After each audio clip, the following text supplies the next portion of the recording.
Hi, I'm Mark Wooten, and today we're going to talk about why you need to get tested for sleep apnea. Have you ever woken up exhausted, feeling tired during the day, like you didn't get a good night's sleep? Possibility is you have sleep apnea. Sleep apnea is basically when you stop breathing during your sleep. So you have these small arousals and wake up throughout the night. This can cause fatigue during the day because you really didn't get a sound sleep. After working in this industry in 9 years, I firsthand have seen how sleep apnea can affect people in their day-to-day lives. I can also see how treating sleep apnea can reverse those effects and make it a healthier experience for the family and the patient.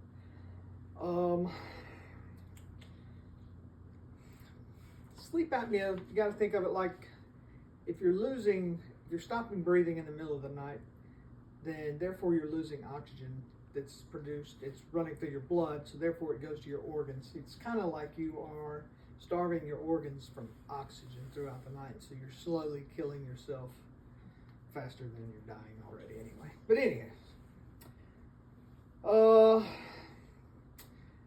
let's just take a moment and everybody think about their sleep quality. I mean, you sleeping throughout the night, you toss and turn, you get up frequently to go urinate, stuff like that. It could be that you have sleep apnea. A lot of people try to blame it as they're just getting older, and that's the way the changes are. But typically, and what I've seen is it is some sleep apnea involved there that's causing these problems. Sleep apnea, like I said before, is when you have a cessation of airflow for a duration of 10 seconds throughout the night, with the blood oxygen level dropping at least 4%. This can happen throughout the night, and this is scored or gauged by AHI, which is actually apnea-hypopnea index, meaning how many times you stop breathing per hour. An apnea index of 5 is mild, and it can go up to 30, or anything over 30 is considered severe. I've seen them go to 100 before, where someone has actually stopped breathing on average 100 times per hour.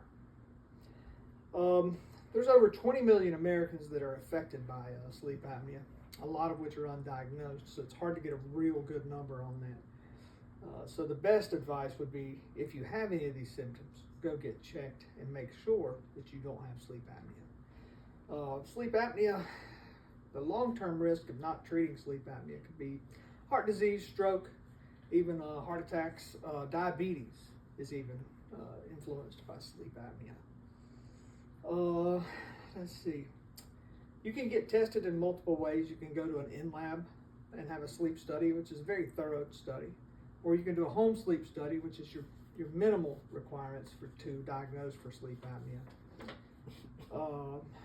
Once you're diagnosed with sleep apnea, there's a couple different treatment plans. One is a retainer type device, or oral appliance as they call it.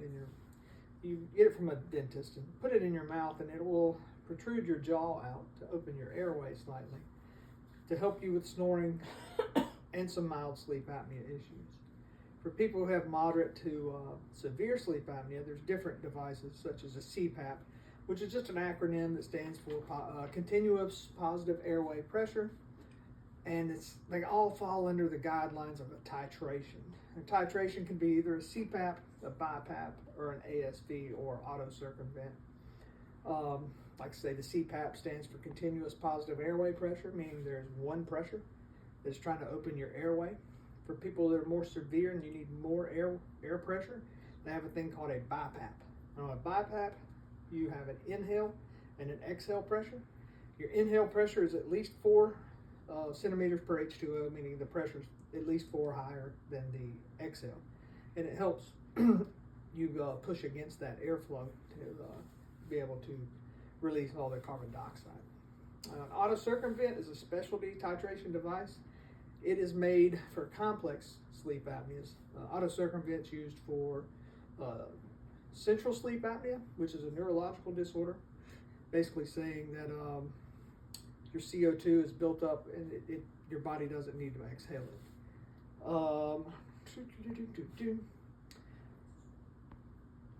It takes a while once you get to titration. Once you have a titration, it takes a while to get adjusted to wearing the CPAP mask. I hear it daily, how patients are like, I don't want to wear that mask. I can't wear the mask. It just takes time. You got to find the right mask. It's a billion-dollar market. That's why there's so many masks out there to help appease people with different problems. Just imagine waking up feeling refreshed and alert and able to go on through your day without taking a nap. That's the positive side of CPAP pressure. The negative side is just continuing the health decline, continuous fatigue, and it's very dangerous to be left untreated. So now we understand what sleep apnea is. We understand the dangers and we know how to treat it. Sleep apnea is a very serious matter, but it can be managed, and it can be managed very well through CPAP titration. Thank you, everybody.